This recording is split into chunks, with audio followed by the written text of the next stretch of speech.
Comenzamos el primer tema, denominado principios conceptuales de estructuración y modelamiento estructural. Básicamente en este capítulo vamos a ver los parámetros tanto para una albañilería confinada, para porticado o bueno, para elementos que tienen tipo cercha, ¿no? Sus techos, no necesariamente siguiendo un mismo, sino esto vamos a abarcar temas más un poco genéricos, pero enfocados a la edificación como tal. Muy bien, para el tema de estructuración, un punto muy importante vendría a ser los diafragmas. ¿Qué es un diafragma? Es un elemento horizontal que brinda la capacidad de poder unir todo. Imagínense las columnas unidas solamente con un techo, con una losa, y cuando pasa un sismo, una aceleración sísmica, pues que todas las columnas, placas o muros estructurales pues puedan seguir un mismo orden, un mismo son. Básicamente a eso se refiere con un diafragma rígido, ¿no? O sea, vendría a ser básicamente lo que nos dice. Debe preferirse edificaciones con diafragma rígido y continuo, es decir, edificaciones en los que las losas de piso, el techo y la cimentación actúen como un elemento que integran todos los muros portantes, también lógicamente las columnas, independientemente de el tipo de sistema, y compatibilicen sus desplazamientos laterales, ¿vale? Ahora, dentro de esta misma tenemos que una imagen, una foto, donde nos dicen que no es un diafragma rígido. ¿Por qué no es un diafragma rígido? Pues están utilizando un techo de calamina, me parece, y dentro de esta, pues esta no da la propiedad de trabajar de manera continua todos los muros o columnas de la edificación. Entonces, es por ello que este no sería un diafragma rígido. ¿Qué es lo que no sería un diafragma rígido?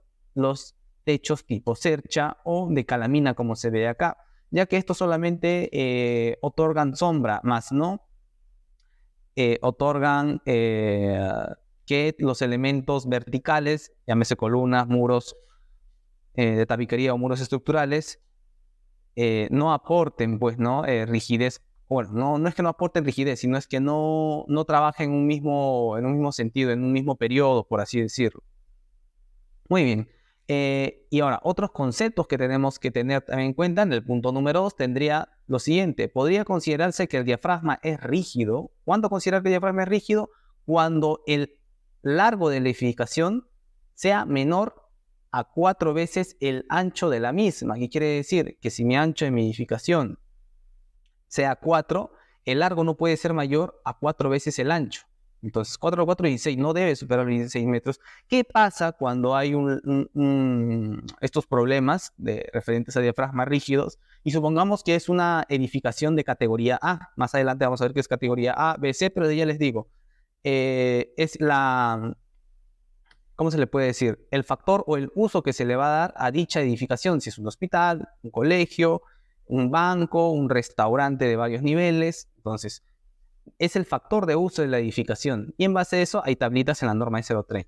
Supongamos que es una vivienda, una edificación cualquiera, ¿no? De una residencial. Cuando este supera, supongamos que es 4 por 16, pero el terreno da para más, da para otros 16 metros más, supongamos, de profundidad, ¿no? Entonces, lo conveniente sería separar en 2 bloques dicha edificación para no incurrir en los problemas del diafragma, ¿no? de la edificación. ¿Y cuando sí es un diafragma rígido? Bueno, cuando este sí cumple esos parámetros que habíamos anteriormente mencionado. Dentro de la misma tenemos esta imagen que nos indica, pues, ¿no? 4.3, no, perdón, 5.3 por 5.3 y hay un largo de 23.20. Si 20, 1 punto sería 21 punto y algo, 21.2. Entonces, este no tendría un diafragma rígido en ninguna de sus plantas. Y más porque al ser una albañilería, lo más probable es que haya área no techada dentro de la misma. Entonces, estaríamos grave en el sentido del diafragma rígido. Entonces, los elementos de columnas, muros, lo que tenga ahí, no estarían trabajando en el mismo son, o habría posibles fallas o fisuras dentro de la misma. Ahora, quiero hacer un hincapié aquí donde, bueno, es importante que nosotros como futuros ingenieros civiles o afines de llegar a ello, tenemos que fomentar esto del tema de la autoconstrucción, de tener que regularse eso, puesto de que en el caso de que como hay mucha autoconstrucción y hay muchas irregularidades tanto en construcción y autoconstrucción como tal, cuando hay un evento sísmico y Dios no quiera, obviamente, de que los edificios se caigan, va a haber muchos heridos, ¿no? Dentro de las mismas, algunos fallecidos. Y al haber tanta edificación autoconstruida y que no cumple los parámetros del diseño sismorresistente, lo más probable es de que al haber este caos, los centros de salud colapsen. Entonces hay que tener siempre en cuenta, futuro ingeniero o arquitecto, estos parámetros del diseño sismo resistente, más que nada acá en Perú, ¿no? Entonces, como punto número 2, tenemos la estructuración y diafragma rígido. Ahora, ¿qué es lo que pasa cuando nuestro terreno es muy empinado? El punto número 2 nos lo indica. La separación de la junta será tal que evite el posible golpeo entre edificaciones y su espesor mínimo será de 3 centímetros. Ojo, el espesor mínimo de la junta sísmica tiene que ser mayor a 3 centímetros. No puede ser 1 pulgada, 2.5. Entonces, las estructuras separadas por junta de construcción podrán compartir la misma cimentación, pero a nivel de sobrecimiento se deberá separar para que cada uno actúe individualmente. ¿Qué quiere decir esto? Que la cimentación sí puede ser monolítico, puede ser uno solo. Ojo, monolítico cuando es llano, no estamos hablando cuando hay altura. Entonces, ¿qué quiere decir esto? De que al ser todo llano, pues sí, puede compartir la misma cimentación como tal. Entonces, si comparte la misma cimentación, es conveniente, de todas maneras, que haya una junta sísmica. Ahora, cuando hay una separación esta de la misma, cuando hay una cota o una diferencia de alturas mayor a 40 centímetros, ahí sí ya sale conveniente hacer tanto la junta sísmica como la separación de la cimentación. Y por otro punto también es cuando hay diferente calidad de suelo, ¿vale? Cuando hay diferente capacidad portante o características o la clasificación del suelo hay un buen margen de diferencia, lo conveniente es hacer una junta sísmica, o sea, que la cimentación sí sea monolítica como tal en una sola, pero que al momento de edificar las plantas, los niveles, haya una junta sísmica en el punto donde hay esa diferencia de característica de suelo o de la capacidad, de las características físico-mecánicas del suelo, básicamente. Acá tenemos algunos puntos, dice, realizar junta de construcción en los siguientes casos. Cuando la longitud en planta de la edificación excede 4 veces el largo y ancho, esto ya lo habíamos mencionado. Cuando exista terrenos con pendientes superiores al 30%, la junta deberá colocarse de tal manera que separe cada edificación sin que haya muros medianeros, sin que haya ningún tipo de conexión entre las mismas. Tiene que ser completamente aislado desde el sobrecimiento, ¿vale? La cimentación sí la pueden compartir. Cuando exista desnivel superior a 40 centímetros, acá lo pudimos haber apreciado, en cambio significativo de la calidad del suelo, acá lo vimos, y en diferencia de niveles entre edificaciones continuas. ¿Qué quiere decir? Cuando esta área va a crecer más y la otra la queremos más chiquita, por así decirlo, ¿vale? Porque va a haber mucha reducción con respecto a la altura, y más adelante lo vamos a ver. Los diafragmas deben tener una conexión firme y permanente con todos los muros, columnas o placas para asegurar que cumplan con la función de distribuir las fuerzas laterales en proporción a la rigidez de los muros y servirles además como arrestes horizontales. Lógico, pues, ¿no? Los muros, columnas, placas van a servir a la losa, al diafragma rígido, como un apoyo para los eventos sísmicos o las fuerzas horizontales. Entonces, ¿qué quiere decir? Que estos deben ser arrostradas y la losa debe ser un elemento monolítico. Quiere decir que sea un monolítico. Hay casos donde se hace un vaciado primero de la mitad de la viga y posterior a ello lo que falta vaciar se vacía con todo y losa, pues no, losa, viga, bueno, el 50% que faltaría de la viga y lo demás en la losa. Entonces, en estos casos no sale conveniente, lo recomendable sería, pues no, que todo el elemento viga, losa, sea un elemento monolítico, para así, pues no, poder tener mayor seguridad al momento de construir.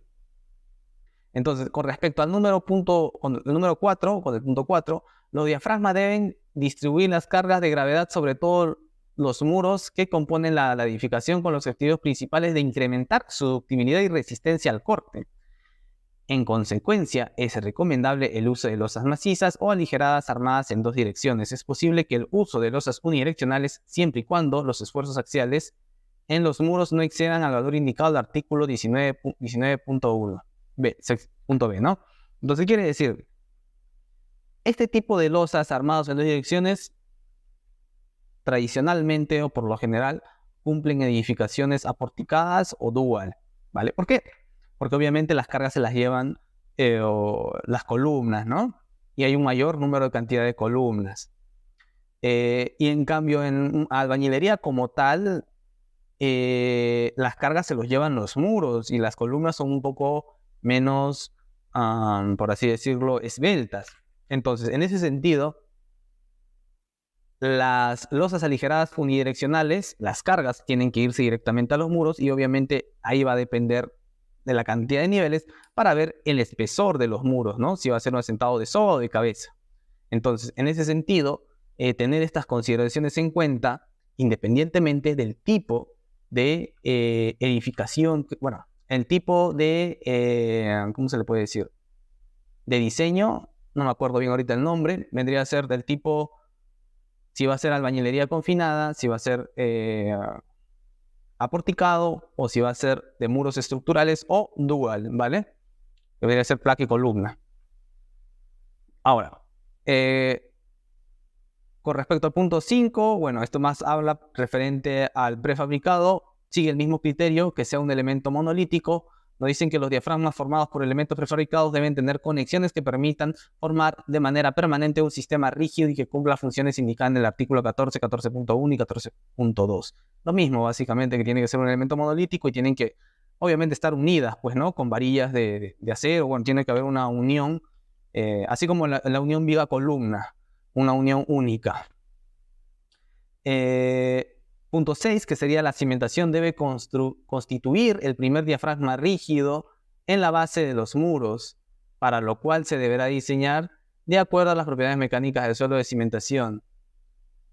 Y el punto 7 nos dice, es aceptable el uso de diafragmas flexibles en el último nivel o con el último nivel de las edificaciones de varios pisos, en cuyo caso los muros trabajan fundamentalmente a fuerzas laterales, perpendiculares al plano, y deberán arrastrarse transversalmente como columnas de amarre, muros ortogonales, vigas azoleras continuas y una adecuada conexión con el diafragma flexible. Lógicamente, no quiere decir que porque sea un diafragma flexible, llámese no sé, un techo de calamina o tipo de madera, cercha o metálica, no sé, no quiere decir que no haya una buena unión, ¿no? Con respecto a los muros. Al contrario, estos muros van a tener que estar aún mucho más fijados para que no puedan sucumbir a efectos de volteo y con ello, pues, ¿no? Poder salvaguardar más que nada el último nivel. El último nivel sí puede tener un diafragma flexible. Ahora, por otro lado, con respecto a la cimentación es el primer diafragma, por así decirlo, de la estructura desde la parte del suelo, a nivel de suelo como tal o del subsuelo como tal. Pues estos también tienen efectos de desplazamientos y si en caso uno de esos fallase o se asentase, bueno, ya sabemos todo lo que va a conllevar, que vendría a ser el tema de fisuras, fallas estructurales posiblemente, rajaduras en las columnas, entre otras cosas, pues, ¿no? Que se tiende a ver y que vamos a ver más adelante. Por último, en la configuración del edificio, lo que se recomienda es que, bueno, sea un edificio rectangular como se ve acá. Puede ser así también, pero lo que no se considera bueno vendrían a ser edificaciones U, tipo T, tipo L, edificaciones como esta también, porque dentro de estas uniones, bueno, hay ciertas fallas, o, bueno, ya vimos estas que parecen espagueti. Y nada, básicamente lo más conveniente es que sea así, pero en caso que no se pueda, lo más conveniente, supongamos, tenemos una L, una edificación tipo NL que se va a construir o se quiere construir más que nada por efectos de arquitectura. Entonces, esto dividirlo en dos, ¿no? Pabellón A y pabellón B, por así decirlo, y tener una junta sísmica. Esto también lo vamos a ver al momento de hacer predimensionamiento al momento de hacer el plano arquitectónico como tal, para posterior hacer el predimensionamiento. Ahora, con respecto a la configuración de edificio, con el punto número 2, simetría de la distribución de masas y en la disposición de los muros en planta de manera que se logre una razonable simetría en la rigidez lateral en cada piso. Básicamente es la masa por nivel o el peso por nivel. Si nos damos cuenta, las pirámides están construidas con una base ancha y luego va reduciéndose. Bueno, no vamos a construir una pirámide de cabeza, ¿no? Básicamente ese criterio se cumple con respecto a ello. Esto va a pesar menos que el segundo va a tener menos masa sísmica que el tercero va a tener menos masa sísmica, bueno, más peso, más bien dicho, más masa que el cuarto, porque obviamente el cuarto tiene mayor cantidad de ladrillos, mayor cantidad de concreto, mayor área techada, y es por ello que estas no estarían cumpliendo los parámetros de la norma de diseño sismo resistente, la E030. ¿Vale? Y acá, bueno, podemos ver la morfología en altura, más que nada, ¿no? Cómo es que esta es pésimo la construcción cuando se hace de esa manera. Algo muy importante también que hay que tener en cuenta al momento de hacer un diseño es el tema de la configuración de los edificios, en tema de asimetría en la distribución de masas y en la disposición de los muros en planta. Supongamos que sea esto un cuartito de placas, ¿vale? Entonces, en el primer nivel nosotros tenemos esto. Al momento de hacer un análisis matemático o fijar el centro de masa y centro de rigidez, pedirle a ETABS que nos la dé. Supongamos que nos dan esto, ¿vale? Centro de masa, centro de rigidez. Centro de rigidez y centro de masa. Entonces, si nosotros reducimos esta placa, supongamos de 1,50 m a 50 centímetros, va a cambiar tanto su centro de masa y su centro de rigidez. Si su centro de masa y su centro de rigidez cambian de manera tan brusca, podría darse un efecto de torsión en la edificación, como si el edificio quisiese exprimirse, ¿no? Entonces, hay puntos importantes al momento de nosotros reducir una columna o placa que debemos mantener, porque al momento de hacer un cambio brusco en la rigidez de los elementos estructurales, independientemente de con respecto a qué eje se va a dar, debemos cuidar ello. Y otro punto importante es que siempre al momento de hacer un diseño como tal, debemos cuidar que el centro de rigidez y el centro de masa estén lo más juntos posibles, ¿vale? Que eso también lo vamos a ver más adelante cuando estemos haciendo el modelamiento. Entonces, se puede considerar que una excentricidad entre el centro de rigidez y el centro de masa es alta cuando sobrepasa el 10% de la dimensión en planta que se esté estudiando, lógico. Ahora, como punto número 3, bueno, ya lo habíamos visto, el tema de la significación es el largo y ancho, cuando ya no se debería considerar que es un diafragma rígido. Entonces vemos, bueno, como solamente hay un ancho de 1,2 metros, que es demasiado poco, y como este no cumple las dimensiones largo-ancho, incluso en el último nivel definitivamente tampoco tiene un diafragma rígido. Quiere decir eso que, bueno, ni había mucho problema en realidad, pues no va a haber problemas en tema de corte o como tal en las columnas, más que sí sería conveniente que si va a hacer esto, bueno, aislar estos muros, pues, ¿no? Porque ya, bueno, va a haber efectos de columna, de corte básicamente en el centro de las columnas donde está el muro, pues, ¿no? Va a ser un obstáculo para esas columnas. Entonces, continuando, tenemos lo siguiente, el punto número 4, regularidad en planta y elevación. Y cambios bruscos de rigideces, masas discontinuas en la transmisión de fuerzas de gravedad y horizontales a través de los muros hacia la cimentación. Entonces, ¿qué es lo que nos dice básicamente esto? Es que debe haber una continuidad de las cargas. Más que nada esto va para albañilería confinada, ¿vale? Que los muros tienen que tener una continuidad hasta el último nivel. En caso no haya eso, lo mismo que en aporticados. Si redujimos acá el tema de la placa, bueno, si quitamos muros, reducimos espesores de muros, bueno, va a haber un cambio de rigidez también.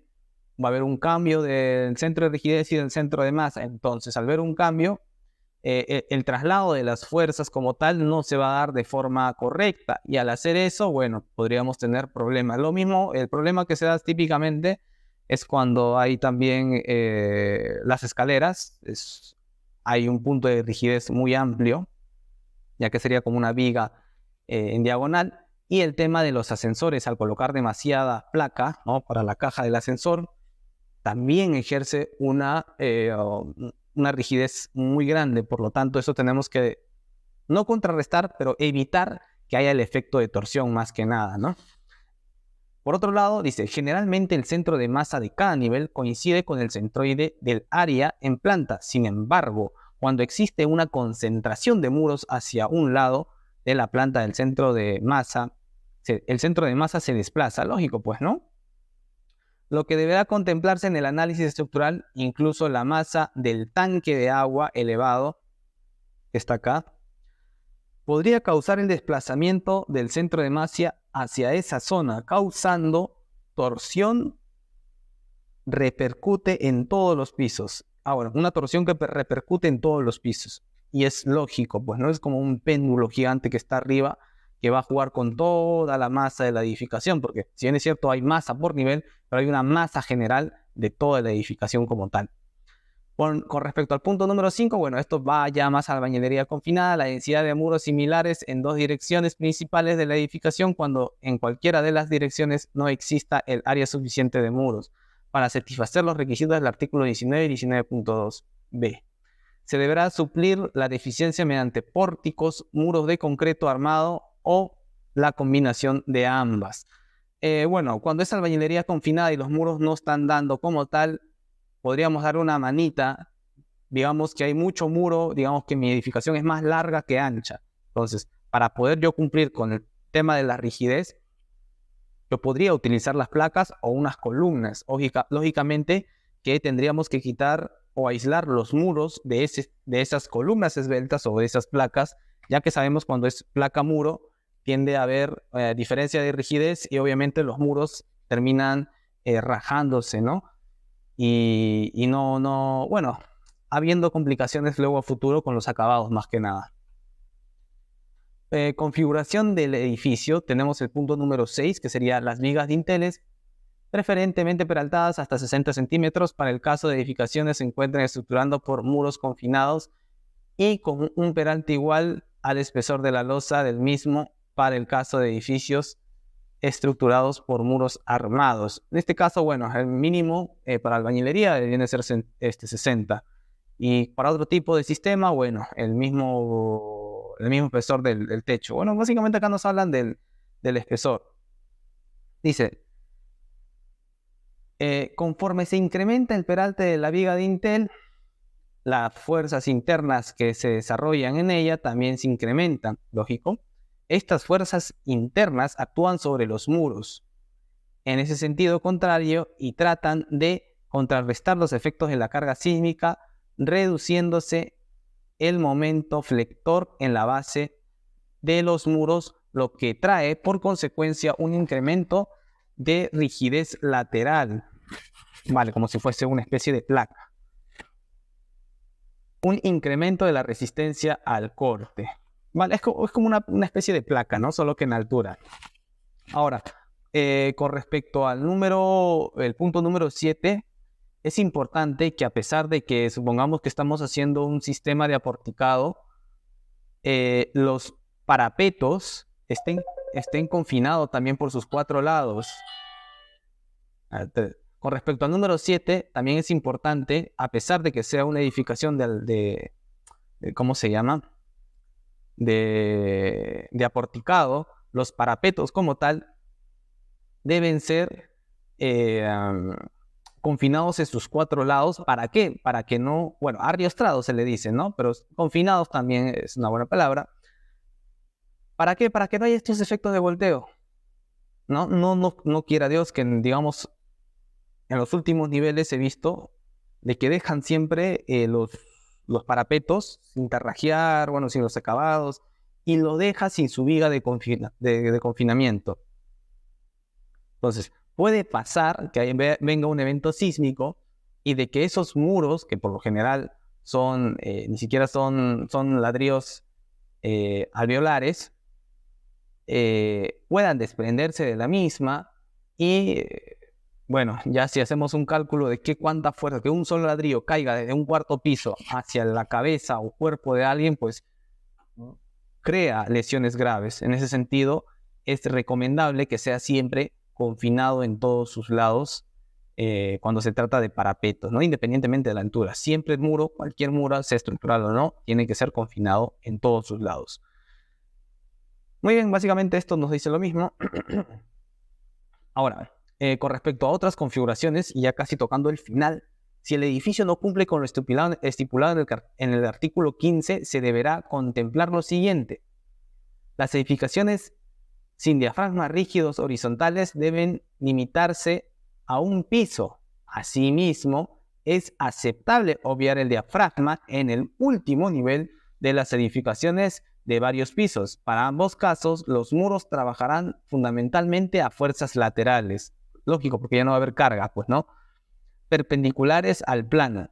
Y deberán arrestarse transversalmente, con columnas de amarre o muros ortogonales y mediante vigas soleras. Lógicamente, o sea, lo mismo, confinar completamente ese muro para que no haya esos efectos de volteo. Y obviamente así sea un techo tipo cercha o de madera, cercha metálica o de madera o de calamina, bueno, metálica de calamina, no significa que ese techo, ¿no? Esa sombra no vaya a estar también bien arriostrada con respecto a los elementos estructurales, ¿no? Tiene que también estar bien soldada si se va a hacer metálica o si se va a hacer de madera, que es muy poco el caso, más que nada en temas de cuando es en la sierra, creo. Tiene que estar bien unida, pues, ¿no? Y con respecto al punto número 2, de existir reducciones importantes en planta u otras irregularidades en el edificio, deberá efectuarse el análisis dinámico especificado en la normativa técnica de edificaciones, la E030 de diseños sismoresistente. Hay posibilidades de reducir, como les dije, las columnas o las placas con respecto a los niveles. Lo recomendable es no hacerlo, pero siempre adecuándose en un análisis matemático, independientemente de que podamos hacer predimensionamiento, entre otras cosas. Lo recomendable es todo basarnos con respecto al análisis matemático. De acuerdo a lo que nos diga el análisis matemático, vamos a ir modificando. En el caso que el edificio califique como irregular, no solo se deberá hacer un análisis dinámico, sino se deberá afectarse por el 3/4 al coeficiente de reducción de las fuerzas sísmicas elásticas, el factor R, que equivale a incrementar las fuerzas sísmicas en un 32% según lo que indica la normativa E030. Lógico, pues no. Si hay mucha irregularidad en planta o irregularidad en altura, que lo vamos a tocar ahorita ya, al momento de hacer el diseño, vamos a tener que incrementar las fuerzas, o sea, no porque querramos, sino porque como hay muchas irregularidades en la estructura, en la forma, en la altura, con respecto a piso blando, nosotros tenemos que amplificar las cargas o las fuerzas de aceleración para que en caso haya un evento sísmico grave, esta no llegue al colapso. Puede que haya algunas fallas, ¿no?, de la estructura como tal, algunas rajaduras, ¿no?, más que la edificación no colapse en su totalidad. Eso es lo que se busca, ¿vale? En ese sentido, bueno, estos serían los criterios base o los principios más que nada de la edificación como tal. Y nada, con esto vamos a empezar ya a hacer, si es posible, los predimensionamientos en el siguiente capítulo. Los espero, así que nos vemos hasta la próxima.